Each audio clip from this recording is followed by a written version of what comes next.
What's up, dudes and dudettes of the internet? My name's Seth, and oh my goodness gracious, y'all, the devs are actually delivering. When they said the Megalithic update was right around the corner, everybody panicked. We all thought, uh-oh, I guess that means it's just going to end up being delayed. But no, on the contrary, the Megalithic update is actually going to be coming out June 27th.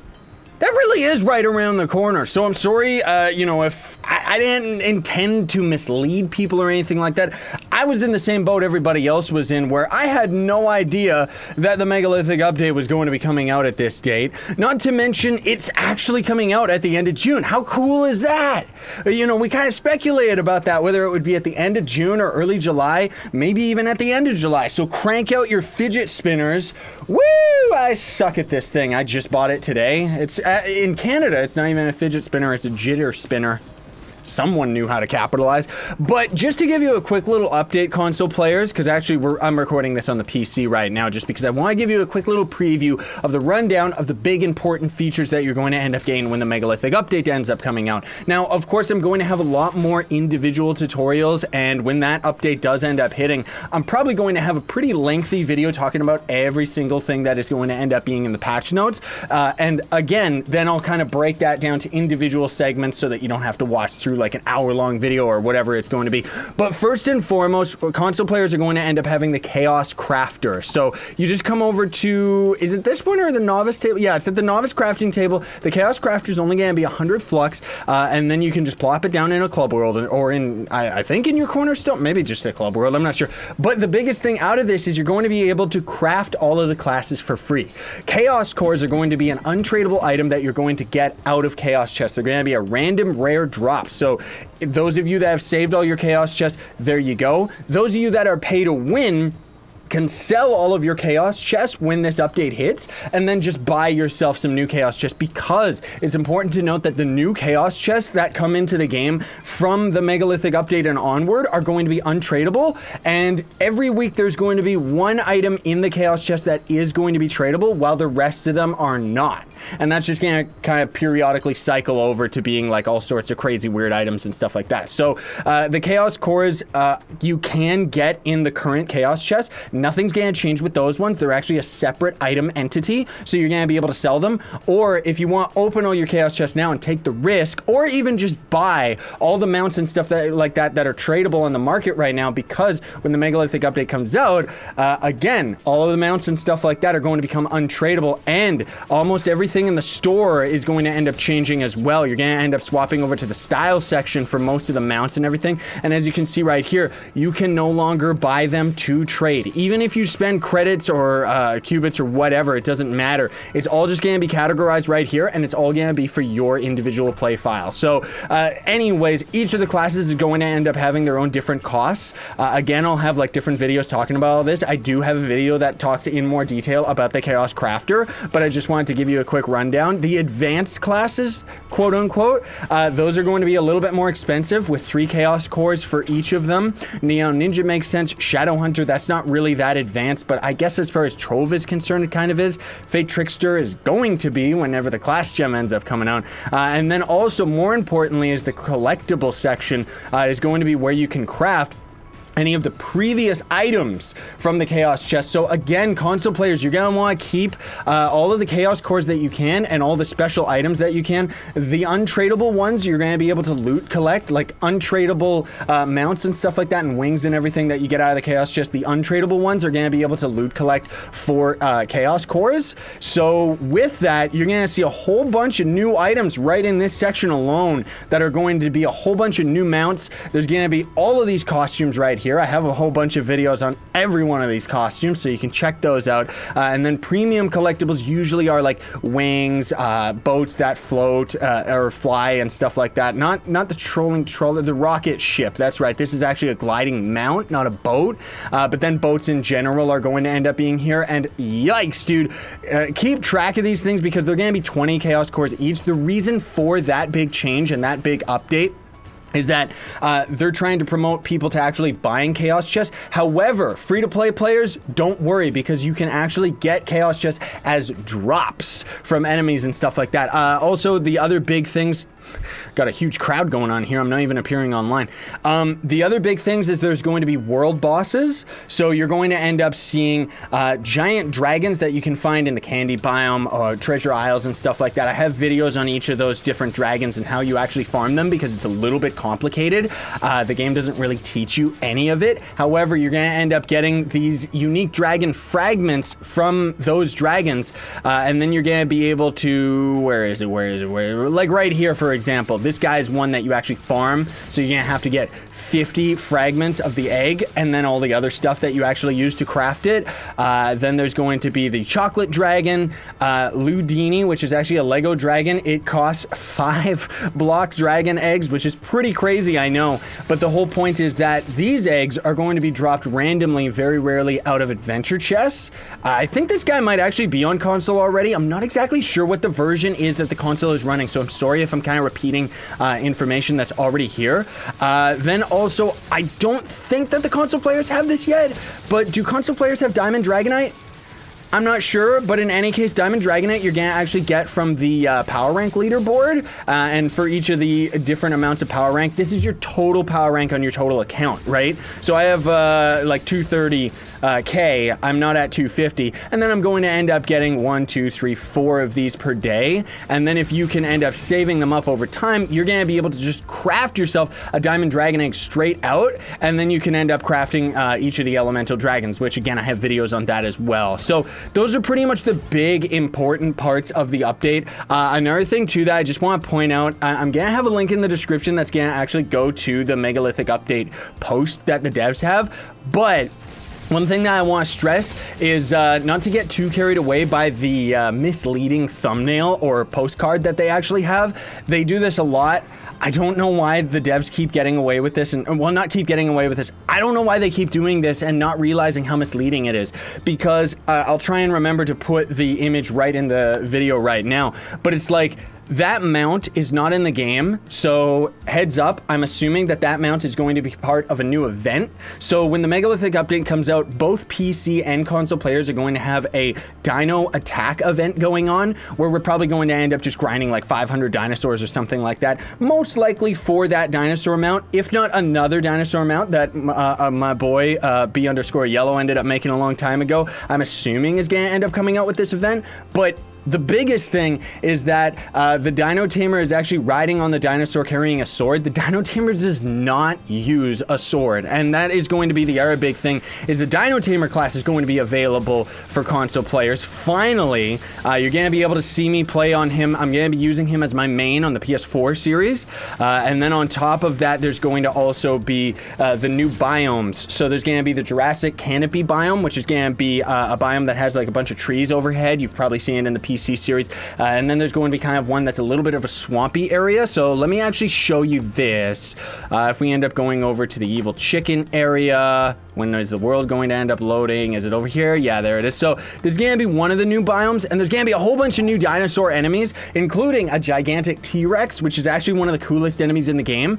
And you're going to want to farm those guys anytime you see them, folks, because they actually will drop 2, if not 3 items each time you end up killing them. So especially for gem farmers, you're going to get a gem box out of them. They count as a world boss no matter what. Or not a world boss, but kind of like a mini boss that you can end up finding out in the world.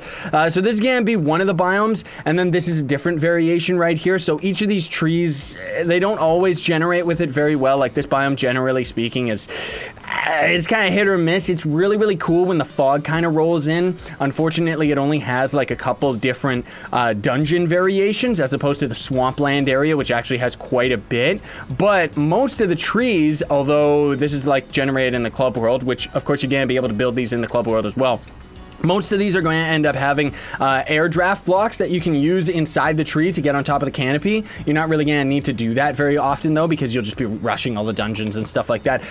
Again, too, this biome actually usually generates with a lot more dungeons than the other ones, so it's actually really, really good to farm.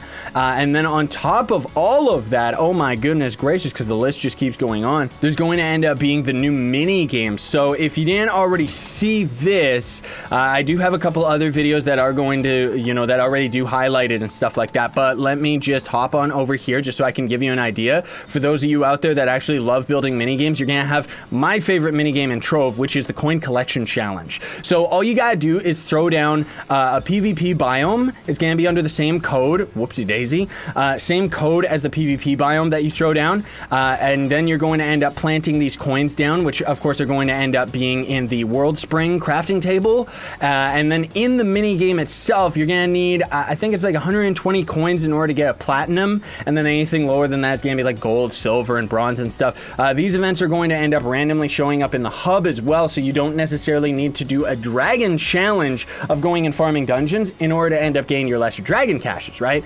Now, the other thing to point out too is the dragon caches, the lesser dragon caches, are going to become untradeable. So you want to be careful about that one as well, because you know, for a while that was a way that free-to-play players were actually making a lot of their flux and stuff like that. These coins are going to be worth 5. The other smaller ones are just worth 1 each, so you can go crazy and build all sorts of arenas. Just as a little bit of advice, if I can actually say that, when you're designing your arena, try and make it balanced for people that go in the other directions, because when you're actually inside the PvP, you're gonna have less movement speed and stuff like that, and it's kind of gonna be a lot more balanced. And then there's also going to be the racing challenges as well. Now, these are not particularly good. They're really, really laggy and broken in a lot of ways, and unfortunately, sometimes you'll actually get a racing challenge as a dragon, you know, like a dragon quest, whatever, a dragon challenge. And unfortunately, you'll walk through these, and then in a lot of instances, you'll go through the entire racetrack grabbing all of these, and then you turn around and see that one of them didn't disappear because it didn't actually register, right? So kind of sucks. It's cool for making win courses. It's a great idea, but the hitbox on these things is just not really big enough, in my personal opinion, for it to actually end up working out. Again, I have videos on all of the mini games and stuff like that, so you actually know what this is. What this is going to be is just a block that is going to tell this PvP biome specifically that players can end up using mounts, and then you're gonna have to have another one for boats and another one for wings and stuff like that. Again, I would actually recommend more of a coin collection challenge for a race rather than going through the targets, but that's just me. There's gonna be all sorts of other things that are going to end up being added with this update though, man. It's really, really hype, very exciting. You know, and then of course just that new random event that's gonna end up coming out for the PC as well, like the dino hunting attack thing, whatever it's called. In any case, yeah, I'm gonna be very, very busy trying to get as many tutorials out on all of that individual stuff as I can, folks. And I do want to point out too, if you have anything that I don't have a tutorial on or something that you're confused about, let me know in the comment section down below, and I'll try and get on making a video of it as soon as possible. Because for the most part, you know, I've been doing tutorials for a very long time with Trove and with the channel and stuff like that. So in a lot of ways, I know that there's a lot of things that I haven't actually touched on, not even necessarily related to the Megalithic update, but like I don't have a proper video that talks about all of the emblems or all of the flasks and stuff like that. I kind of just give a general rule of thumb for the class builds and what you can end up using, but not necessarily with all of that stuff. Now, the point that I'm trying to make is when this Megalithic update comes out, you know, a lot of this stuff is very, very old for me and a lot of the PC players. So again, you'd be helping me out by letting me know what you actually want to see in a tutorial so that I can end up getting that video out to all of you and kind of helping everybody out with things that you're confused about. Otherwise, in general, you know, if it's just a quick little question, we got a great community, so there's bound to be people that are going to help you out in the comments as well. And any of you, I ask humbly that, yes, if you end up seeing somebody asking like a very simple question that doesn't necessarily have to warrant a tutorial or anything, you can just respond to them, let them know, here, this is how it ends up working and stuff like that. It's so exciting that this is coming out, dude. Like, I'm really, really pumped. I just ended up checking my emails. I was out all day. That's why this video is a little bit late. And then randomly, you know, I ended up checking my emails, and it's like, whoa, the Megalithic update is actually coming out June 27th, man. So I'm so hyped about that. That is absolutely awesome. The devs ended up doing it, dude, because we were all thinking, like, I didn't think it was going to be around for, you know, this quickly. Like, seriously. Let me take a quick little peek right here and see, because I think there's actually quite a few new additions that are coming out for the PC as well that they mention. Yeah, so I guess in general, there's going to be a whole bunch of new dragons that you're going to be able to craft, including, like, the Halloween dragon and stuff, which you're not necessarily going to be able to craft those because they're actually event bound. So you'll only end up getting the resources during the Halloween event. But for PC players, what we can expect is there's going to end up being a new daily blessing item that we're going to end up getting for logging in every day from July onward. And we're actually going to be able to craft a new dragon egg from it. And then you also can use those points, those daily tokens. You're going to actually be able to use those not only on the new dragon, but just for great prizes in general, they say. So I'm actually really excited about that. Hopefully that'll actually get people a little bit more involved with the game, because that's one thing that I think is very lacking from Trove, is just there's not really that much incentive other than you log in, get your daily, and you log out, right? Unless you end up having classes to grind and stuff like that. But even then, you know, it's not like people want to grind 24/7. However, that's another thing too. It's a good thing we got into this point console players, because there is going to be XP boosters, baby. So yes, it is pay to win, shamelessly pay to win, but you are going to be able to buy experience boosters. And let me tell you, if you've got, whoopsie daisy, I opened the wrong tab. If you've got the XP bonus going on and an XP booster at the same time, dude, oh man, you are going to level up so super duper fast. You can actually get a character maxed out very quickly. Yeah, so mini games, French and German translations. There's going to be dragons, allies, mounts, and stuff like that. Free chaos chest and chaos crafting. Yeah, of course, with the free chaos chest that you can end up getting as random drops. There's going to be all sorts of new crazy items that you're going to be able to craft out of that. And then in general, with this update, I'm sure there's going to be kind of a big event going on, even besides the dinosaur event. So we're probably going to see a lot of like daily login bonuses and stuff like that. You want to get back into Trove during this first period when this update ends up coming out. So anyways, this video is long enough. I just wanted to give you a quick little update, let you know this is actually happening, dude. It's hype. They actually finally have a full-on release date rather than saying it's just around the corner. So again, break out those fidget spinners, boys. We actually got the special, see how good I am at this? I only just got this thing today. I suck at trends. Thank you so much for watching. Very much appreciate it. Don't forget to like, share, favorite, and subscribe for more daily content. Sayonara and stay epic, everybody.